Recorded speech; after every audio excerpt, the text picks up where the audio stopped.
What's going on, Internet? It is your boy, Eric Bandholz, back again with another awesome video from Beardbrand. Wanted to bring back our personal freedom series and talk about one of the most important things to your personal freedom is your health and making sure that you can do the things that you want to do as you age and as you acquire wealth and savings and all that good stuff. So I wanted to give you my tips on how to be healthy. Now, I'm not talking about like super fit, triathlon running, just super fit stuff. I'm talking about lazy man's guide to health. Because there's no point investing your whole life to be healthy if that's all you do. Now, if it's your passion, do it. But if it's not your passion, you just want to be healthy to enjoy the things that you do enjoy. So here are a few tips that I've done over my life to help me stay thin and stay relatively healthy. First of all, I drink coffee, but I don't put cream and sugar in it. Once I moved out here to Spokane, I noticed I was coming to the coffee shop all the time, and the cream and sugar adds up. It's not a lot, but when you're drinking a bunch of coffee, it's easy to save a bit by just learning to like the flavor of black coffee. Along the food aspect, one thing I'd recommend is switching to organic food. Now, I'm not saying it because I'm not going to go on this rant about how it's better for the environment, better for the animals, all that stuff. I don't really care about that. That's nice.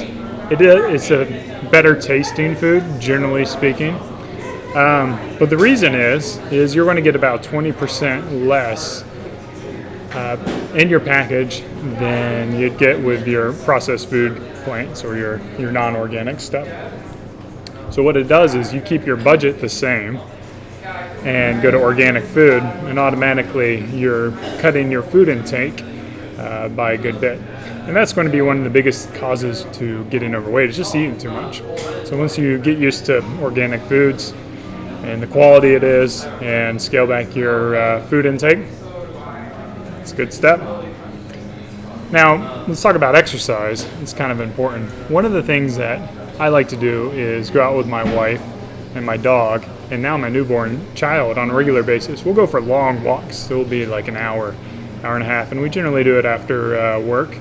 And it's a great way for us to not only get a little bit of exercise in, but also to put away the distractions of the TVs and the phones and iPads and really talk to her at a one-on-one level and discuss what we want to do as a family as we grow. So it's excellent on two fronts, it's real easy. You just walk outside and you walk around. We'll walk for about an hour, which is about 3 miles is generally what we do. But we don't do a lot of hills or anything like that. It's pretty flat.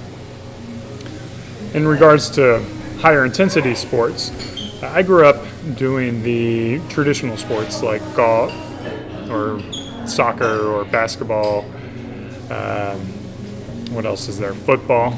So I played all these, and what I noticed is as I've gotten older, I'm not as athletic and talented as I remember myself being. So I kind of get into this little funk. I won't be able to run as fast. I won't be able to nail a three-pointer like I used to. I can't dunk like I used to.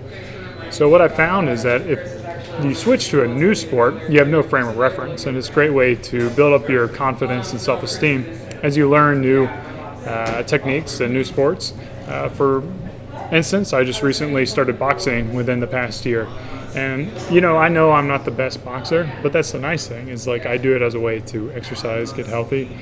In college, I started rowing, and that was a great sport to get into. And there are hundreds of sports out there that you can get involved in and get passionate about, where you're not going to have those psychological battles of comparing yourself to your much more fit, more svelte self. And then let's talk about the good stuff, man. Drinking beer. So I recommend drinking, I love IPAs, a good IPA out here in the Northwest.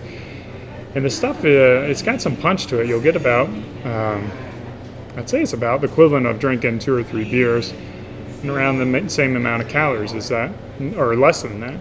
And so all I need is 1 good beer or 2 good beers, and that's it for the day. So another easy way to cut out a bunch of calories and have a better experience in life by drinking better beer.